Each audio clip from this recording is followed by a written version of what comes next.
কোথাও গিয়ে কি স্বাস্থ্য ব্যবস্থা পুরোপুরি ভেঙে পড়েছে? কেননা সব থেকে বেশি দেশের স্বাস্থ্য ব্যবস্থায় ইম্পর্টেন্স দেওয়া হচ্ছে এই মেটারনিটি ট্রিটমেন্টটাকে। সেখানে দাঁড়িয়ে বাংলায় একের পর এক হাসপাতালে প্রসূতি মৃত্যুর মতন ঘটনা। পশ্চিমবঙ্গের শিক্ষা স্বাস্থ্য এই বিষয়গুলো নেই। যে কোনো ডিস্ট্রিক্ট হসপিটালে সন্ধ্যের পরে এক্স-রে হচ্ছে না। প্রত্যেকটা মহকুমায় যে হসপিটালে যে তার বাইরে দেখবেন বিরাট বিরাট ওষুধের দোকান রমরম করে চলছে। সরকারের ফেয়ার প্রাইস সব যেটা আছে সেগুলো চলে না। সরকারের কাছে টাকা নেই। শ্যাডো মানিতে ওষুধ নিয়েছিল, তারপরে তাদের পেমেন্ট দিতে পারেনি। একদিকে যেমন পথশ্রী প্রকল্প ঘোষণা করে দিয়েছে, কাজ বন্ধ আছে কেন কোনো ঠিকাদার পেমেন্ট পাননি। আবার অন্যদিকে স্বাস্থ্যক্ষেত্রে একই অবস্থা, চিকিৎসকদের প্রতিহিংসাপরায়ণ বদলি আর তার সঙ্গে জীবনদায়ী ওষুধের জোগান না থাকা, তার জন্য সরকার এখন তার সমস্ত অর্থনৈতিক শক্তি হারিয়ে ফেলেছে। এর এমন অবস্থাকে কেউ ঋণও দিতে চাইছে না। এই আপনি যে বিষয়টা তুলছেন অর্থনৈতিক সংকট, সুপ্রিম কোর্ট থেকে বলা হয়েছিল ডিএ টাকা দিয়ে দিতে, তবুও অর্থনৈতিক সংকট দেখিয়ে যেভাবে টাকা দেওয়া হচ্ছে না, এরই প্রতিবাদে 28 জুলাই দুটি সরকারি কর্মচারী সংগঠন তারা নবান্ন চলো ডাক দিয়েছে।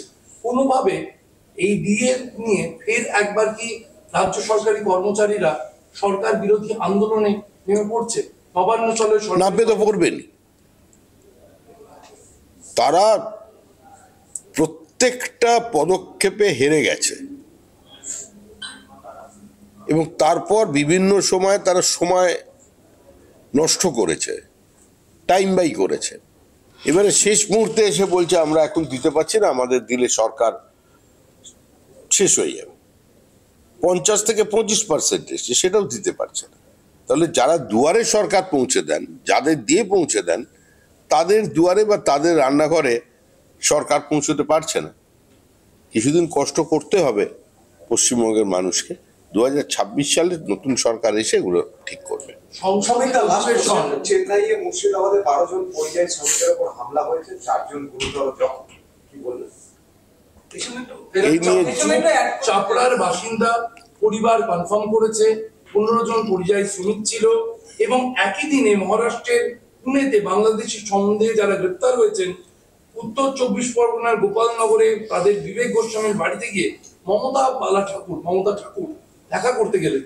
21 জুলাই এর আগে এই যে বিভিন্ন জায়গায় আক্রান্ত হচ্ছে তৃণমূল তুলে ধরছে, আপনারা কি বলেন? দেখুন, তৃণমূল কংগ্রেস কার্যত বাংলা বাঙালি এই সমস্ত গল্প মানুষের সামনে নিয়ে এসে নির্বাচনের আগে নিজেদের সার্বিক ব্যর্থতা থেকে দৃষ্টিকে দূরে সরাতে চাইছে।